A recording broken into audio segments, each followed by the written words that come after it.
وإذ قال إبراهيم یاد کغه وقت چې کله وویل ابراهیم علیه السلام لأبیه خپل پلار ته چې آزر نومیده. آزر څه معنا لري طالبانو؟ یا په معنا د اعوج کوږ، یا آزر په معنا د مخطي خطا کړل سوی یا خطا کوونکی. څه یې ورته ویلې ان تتخذوا اصناما ته نیسې پلاره بوتان په خدایي. انی اراک وقومک زه وینم تا او قوم دی فی ضلال مبین په ګمراهۍ ښکاره کې. طالبانو ورونو دغه اوس آزر د ابراهیم علیه السلام پلار و که نه و؟ یوه خبر دا ده چې دا د پلار نه و، ځکه که پلار یې وایي نو دومره تونده لهجه باندې پلار ته امر بالمعروف کله جایز ده. نو روح المانی وی نه دا بالکل جایز ده. دا دلیل د دې نسي کېدلی چې دا د پلار نه و. بعضې علما وایي دا د پلار نه و، دلیل چې دی چې پلار وایي دا توندې چې ورته ویلې دې نه معلومېږي پلار یې نه و. امر بالمعروف کې دومره توندې پلار ته ویلل جایز نه دي. روح المانی وی طالبانو وی نه بالکل د مقام همدا تقاضا کوله چې پلار د مشرک وي همدومره په توند اندازه مقام خو طالبانو د شرک بالکل ورته ویللی سي.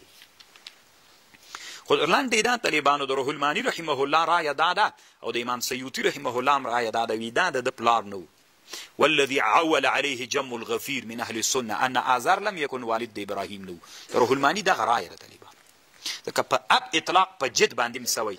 لکه قرآن کې الله ام کنتم شهداء اذ حضر یعقوب الموت اذ قال لبنيه ما تعبدون من بعدي قالوا نعبد الهك واله آبائك ابراهيم واسحاق.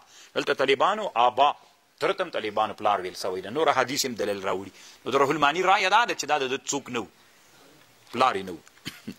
یو څنګه طالبانو د بوتانو عبادت شروع د نمرودیانو دا عبادت یې داسې شروع کړو طالبانو ورونو. دوی داسې کول، خبره واورئ، دوی داسې کول، دوی په دې باندې فکر کوو چې دا دنیا کې چې کوم حوادث منځته راځي دا حوادث طالبانو کله کله چې هلته په اسمان کې د سیارو د ستورو تغیرات راسي هغه سبب دلته په مځکه کې هم تغیرات راتلل به.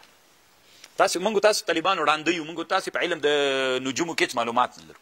دوی به چې کله په ستورو کې پلټنې کولې دلته به چې د ستورو کې چې تغییر مغیر راغی طالبانو دلته به کایناتي پیښه کېدله په مځکه کې.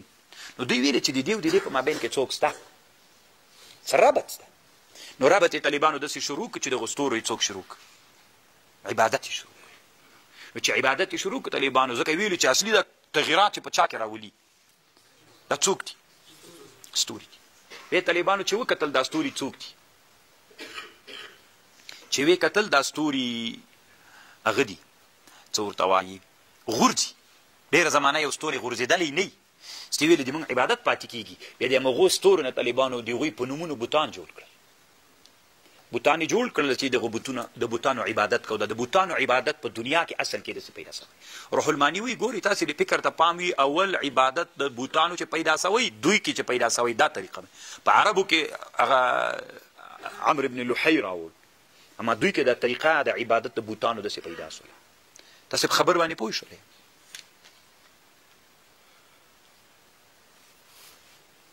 وکذلک نوری ابراهیم وکذلک نوری همدارنګه موږ ولیدل ابراهیم علیه السلام ته ملکوت السماوات والارض. ډېرې معناوې لري طالبانو ملکوت السماوات والارض، یعنې طالبانو د هغه اسمانو د مځکې قدرتونه مو ور وښودل. وليكون من المؤمنين وليكون تسيم من المؤمنين المؤمنان نام